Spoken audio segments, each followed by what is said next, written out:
तो चलिए थोड़ा समय में पीछे चलते हैं, सीधा बादशाह अकबर के दरबार में। अब देखिए, वहां पर ना अक्लमंदी सिर्फ कोई अच्छी बात नहीं थी, बल्कि जीने का एक तरीका थी। और हम आज एक ऐसी ही कहानी देखने वाले हैं जो सदियों से चली आ रही है। एक ऐसी कहानी जो बताती है कि एक तेज दिमाग भाई किसी भी जाल से कैसे निकल सकता है। आज की ये प्रस्तुति इसी सवाल के इर्द गिर्द घूमती है। हम इसे समझेंगे अकबर के मशहूर दरबारी बीरबल की कहानी से, जिनके सामने एक ऐसी चुनौती रखी गई जो लगभग नामुमकिन लग रही थी। कहानी की शुरुआत होती है बादशाह अकबर के एक ख्याल से।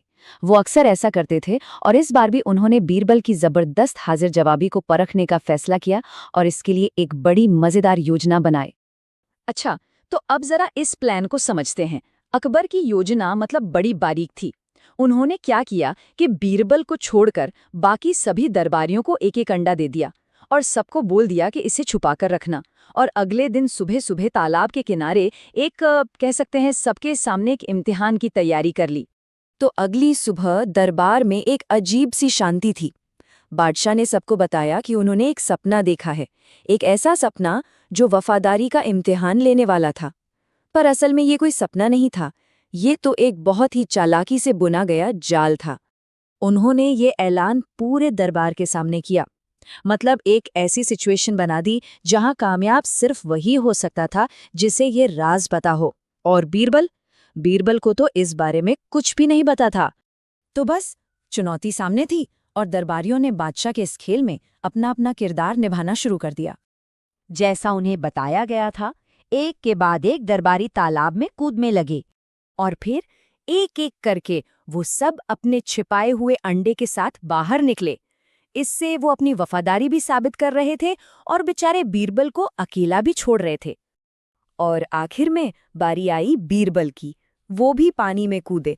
उन्हें ये तो पता था कि कुछ तो गड़बड़ है, पर उन्हें वहां कुछ मिला नहीं। जैसे ही वो तालाब से बाहर आए, वो पूरी बाजी समझ गए। उन्हें ये साफ दिख रहा था कि ये सब उन्हें सबके सामने नीचा दिखाने के लिए किया जा रहा था। यहीं पर तो कहानी का सबसे मजेदार हिस्सा आता है। बीरबल ने हार मानने के बजाय एक ऐसा रास्ता चुना जो पूरी तरह से हैरत अंगेज था। तो अब सब देख रहे थे और तभी बीरबल ने कुछ ऐसा किया जिसकी किसी को भी उम्मीद नहीं थी। उन्होंने बस आंखें बंद की, एक लंबी सांस ली और फिर कुकड़ू। जी हाँ, उन्होंने एक मुर्गे की तरह जोर से बांग दी। पूरा का पूरा दरबार एकदम सन्न। बादशाह अकबर भी हैरान रह गए। उन्होंने बीरबल से पूछा कि भाई ये सब क्या अजीब हरकत है, इसका मतलब क्या है? यही वो पल था। अब सवाल ये था कि मुर्गे की तरह बांग देना उन्हें इस मुश्किल से कैसे बाहर निकाल सकता था। और यहीं पर बीरबल की असली प्रतिभा सामने आती है। उन्होंने जवाब दिया, जहां पना ये सारे दरबारी तो मुर्गियां निकले, क्योंकि सबने अंडे दिए हैं और इतनी सारी मुर्गियों के झुंड में एक मुर्गा तो होना ही चाहिए ना। ये शानदार और मजेदार जवाब सुनकर अकबर अपनी हंसी रोक ही नहीं पाए। उन्होंने एक बार फिर मान लिया कि बीरबल की बुद्धि का कोई मुकाबला नहीं। तो भाई, बीरबल की इस कहानी से सीखने को क्या मिलता है? देखिए, सबसे पहली बात तो ये कि किसी भी हालात में ना पूरी सूरत को देखो। बीरबल समझ गए थे कि ये कोई इम्तिहान नहीं, ये तो एक खेल है। दूसरी बात, मुश्किल समय में हंसी और मजाक का इस्तेमाल ये टेंशन को एकदम खत्म कर देता है। उनकी एक बांग ने पूरे माहौल को ही पलट दिया। और हाँ, अपनी कमजोरी को अपनी ताकत बनाओ।